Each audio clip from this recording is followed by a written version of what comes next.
Salut tout le monde! Aujourd'hui, il est question de Vanda. C'est une espèce d'orchidée que j'ai commencé à cultiver en 2024.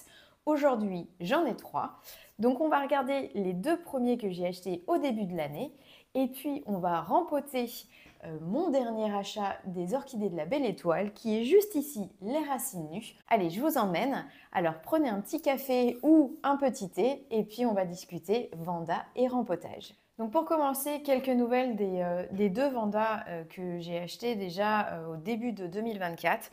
Donc le premier que j'ai acheté, c'est le Vanda Lamellata qui était en fleurs et que j'ai acheté chez les Orchidées de la Belle Étoile. C'est un petit modèle. En fait, tous les Vandas que j'ai achetés, ce sont des petits modèles parce que j'ai pas énormément de place chez moi. Donc je voulais pas un de ces grands Vandas comme le Cerulea qui est énorme et que je vais pas pouvoir tenir correctement chez moi. Donc ces 2 Vandas-là, je les ai achetés déjà en pot. Pour les Vandas, c'est toujours mieux de les mettre en pot dès le plus jeune âge pour que leur système racinaire se fasse mieux à cette condition de culture. Donc là, moi, j'ai eu aucun souci. Je ne les ai pas rempotés puisqu'ils étaient dans un substrat qui était très bien. Et comme on voit, les racines vont bon train. Je peux vous montrer aussi celui-ci et vous allez voir que les racines ont bien poussé à l'intérieur et se plaisent très très bien. Donc pour les Vandas, il faut un substrat qui soit très aéré et qui sèche rapidement. Donc les mettre dans des écorces de pin de moyen ou gros calibre, c'est une bonne idée pour éviter toute pourriture des racines. Et celle-ci, j'ai un pot opaque, donc je ne peux pas voir à l'intérieur ce que ça donne, mais en tout cas, je vois que les racines qui sortent du pot aussi vont très bien et se plaisent dans leur environnement. Le lamellata, il était en fleurs au mois de janvier, donc je ne m'attends pas à ce qu'il fleurisse avant cette période-là. Celui-ci qui est le Vanda V-Loc et croisé avec le Cerulea, eh bien, je l'ai acheté chez l'Orchidium. Le vendeur m'a dit qu'il devrait fleurir cet été. Bon, ça n'a pas été le cas. Il y a 2 solutions. Soit c'est parce qu'il était encore trop petit et que du coup, il n'était pas prêt à fleurir. Ou soit j'ai pas suffisamment de lumière avec mes LED. Donc à voir, on verra l'année prochaine comment ça se passe. En tout cas, en termes de pouces, ça va très bien et on voit il est en train de sortir une nouvelle feuille aussi. Il a pas perdu de feuilles, enfin il est très beau. Et c'est donc pour ça que mon dernier achat chez les Orchidées de la Belle Étoile il y a 3 semaines, je vais aussi le remposer. Et pour ça, on va commencer par tremper les racines pour les rendre plus malléables et pouvoir les faire rentrer dans un pot. Le système racinaire est assez grand, donc j'ai prévu un très grand pot. C'est un 19 cm. Il aurait même peut-être fallu que j'en prenne un encore plus gros, mais je n'ai que ça en ce moment. Donc on va déjà le mettre là-dedans et puis on verra comment ça évolue. C'est déjà pas mal comme espace. Donc je vais aller humidifier les racines pour les rendre plus malléables et je reviens pour le rempotage.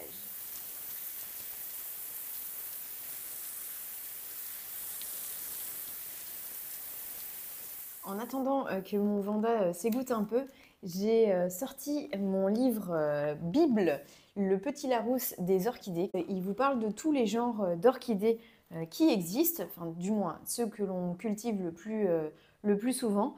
Et donc je vais regarder un petit peu ce qui est dit sur les Vandas. Ce genre d'orchidée est originaire principalement de l'Asie. On les trouve du Sri Lanka à l'Inde, au Népal, toute l'Asie du Sud-Est, le sud de la Chine, les Philippines, la Nouvelle-Guinée et l'Australie. C'est des plantes qui aiment beaucoup l'humidité et qui aiment la chaleur aussi. Il y a des informations assez intéressantes. Alors, voilà, ça c'est le Vanda cerulea que vous avez déjà peut-être vu en bouquet. Alors, qu'est-ce qu'ils nous disent sur comment les cultiver? Donc, lumière en hiver, un emplacement ensoleillé est indispensable. Et d'avril à septembre, tamiser les rayons directs du soleil avec un ombrage léger. En température élevée, donc chaud, mais à relativiser en fonction du type de Vanda.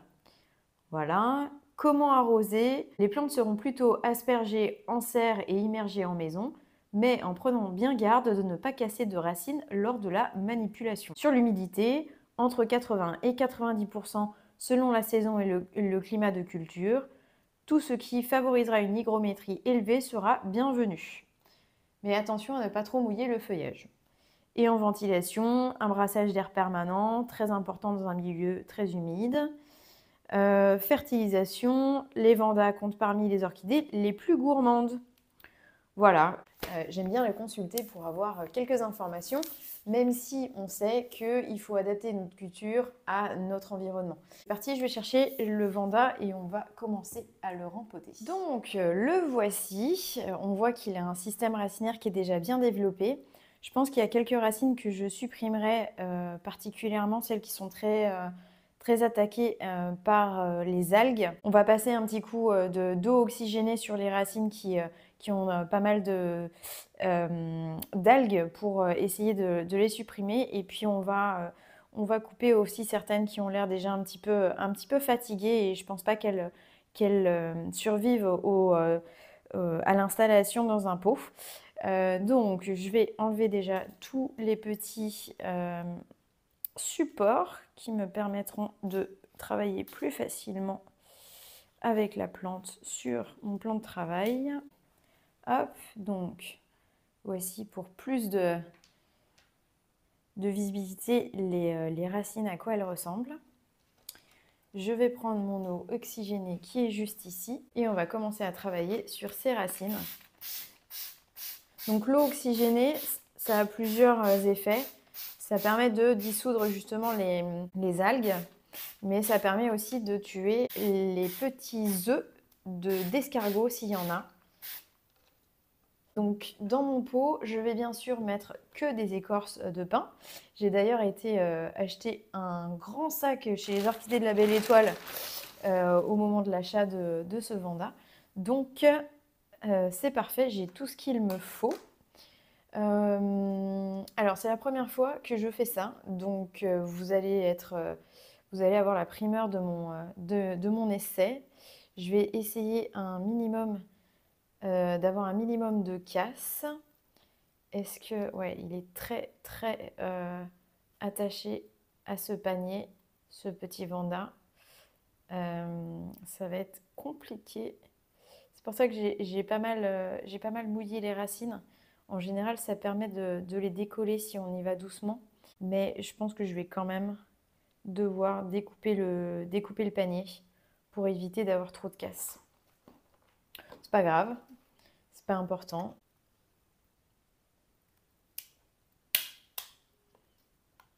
J'espère juste que j'arrive à le couper avec ce sécateur-là, c'est pas sûr.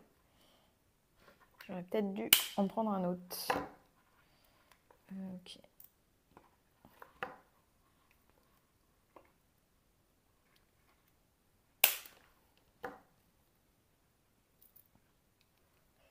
Alors, j'entends des racines qui se décollent au fur et à mesure que je coupe le panier. Alors, vais-je gagner ma victoire contre le panier? C'est une très bonne question. Mais clairement, ça a l'air de fonctionner. J'ai l'impression de réussir à écarter les racines sans les casser.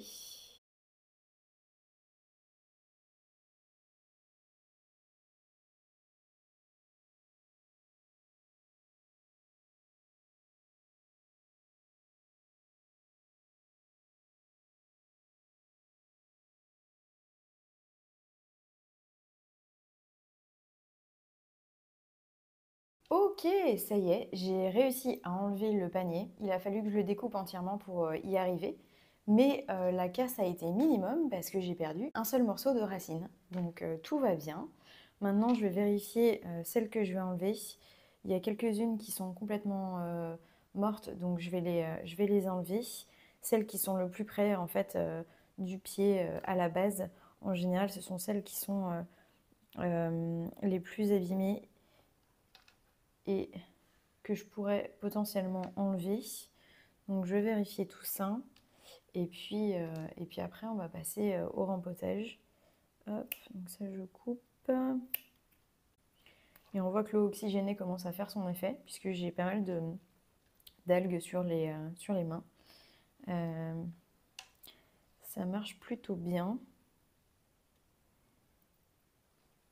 Je pense qu'il y a quelques feuilles que je vais enlever à la base aussi. Hop, qui sont assez vieilles.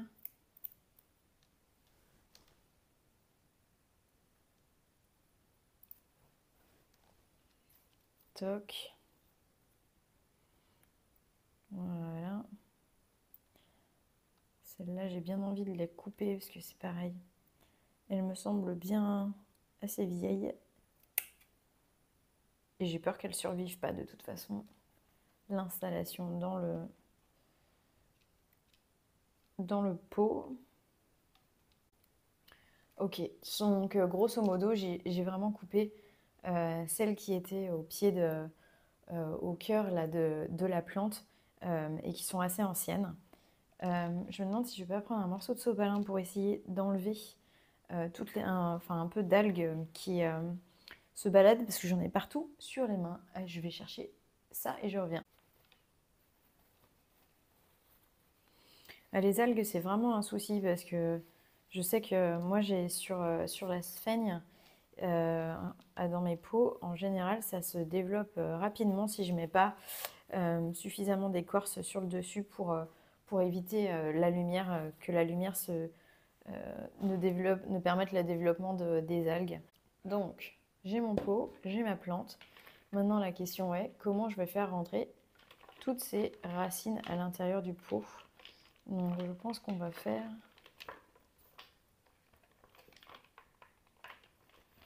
quelque chose comme ça. En les mouillant, elles sont vraiment bien flexibles. Donc, c'est vraiment pas un souci de les insérer dans le pot. Hop. Et je pense que on est pas mal en termes de hauteur. Donc, contrairement à d'habitude, où je fais un mélange entre la sphaigne et les écorces de pin, là, je vais mettre que des écorces de pin. Donc, c'est pas la peine de mettre des billes d'engrais parce qu'avec les écorces de pin qui sèchent très rapidement, l'engrais ne va pas se diffuser sur les racines. Donc, pour ça, on va juste faire différemment. On n'utilisera que de l'engrais dissous dans l'eau pour lui donner à manger. Et puis c'est parti. Du coup, je mets les écorces de pin que j'ai juste à côté de moi. Hop. Il va m'en falloir un paquet, mais comme je disais, je viens d'en chercher 50 litres. Donc, ça devrait le faire pour mon pot de 19 cm. Hop. Donc, j'aime bien les écorces de pin de chez les orchidées Label Étoile. Parce que déjà, c'est très pratique d'aller chercher 50 litres juste à côté de la maison. Mais aussi, ce sont des écorces de bonne qualité. C'est un rempotage plutôt facile. La seule chose, c'est qu'il va falloir que je sois vigilante et que je ne laisse pas de poche d'air. Et que je fasse bien tomber toutes les écorces au fond.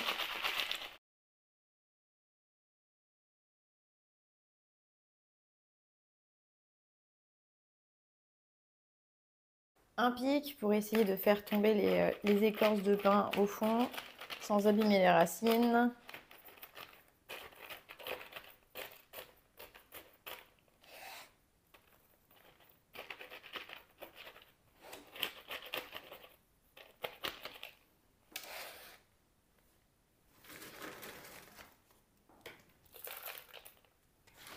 Et on est presque au bout. Je crois qu'on va être pas mal. Je ne veux pas enfouir le collet pour éviter qu'il y ait trop d'humidité à cet endroit-là. Donc, je pense qu'on devrait être assez bien maintenant. Elle a un peu de traviole, mais en même temps, vu les racines qu'il y avait, je peux pas faire beaucoup mieux. C'est pas hyper grave non plus. Ça fait plutôt... c'est plutôt ok. Je vais essayer de retasser. Hop. Bon, en vrai, ça va plutôt bien. Donc voici le pot. Est-ce qu'on est bien en termes de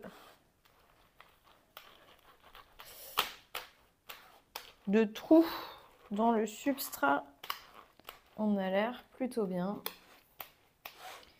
Donc maintenant, la question, c'est où est-ce que je vais mettre ce pot qui est relativement grand, donc qui ne va pas passer sous mes étagères. Ça veut dire que je pense qu'il va falloir que je trouve une lampe dédiée pour mon Vanda. J'ai celle-ci que je pourrais utiliser en la mettant un peu plus près, à la place du Paphiopedilum probablement. Ça, c'est une lampe Ikea sur laquelle j'ai installé une ampoule horticole qui était d'ailleurs Ikea. Mais bon, dans tous les cas, il en existe chez Sensi, il en existe dans plein de marques différentes. Et voilà, le Vanda a trouvé sa place donc sur ma petite étagère. J'ai rapproché la lampe qui est là-haut pour qu'elle ait plus de lumière directe. Mais j'ai commandé une lampe Sensi qui va s'accrocher juste au bord du pot. Donc comme ça, elle l'aura au-dessus de sa tête et je pense que ce sera plus adapté à ses besoins. Et puis voilà, on verra. Ici, ça devrait changer un petit peu. J'ai des projets que je vous montrerai probablement pendant le live de dimanche. Donc voilà les petites nouvelles sur les Vandas. On voit que donc, les deux autres Vandas sont ici et en dessous sur l'autre étagère du dessous aussi, sous des lampes Barina. J'espère que c'est suffisant pour elle. Et puis je vous donnerai des nouvelles de ce qui se passe avec elle. En hiver, je ne m'attends pas à ce qu'elle fasse grand-chose. Mais dès le printemps, on étudiera ça pour voir si mon lamellata décide de nouveau de fleurir comme l'année dernière au mois de janvier. Bien, je vous souhaite une très bonne fin de journée et on se retrouve dimanche pour le live dans mon bureau pour vous montrer un petit peu les nouvelles et puis parler matériel et plantes comme d'habitude. Salut!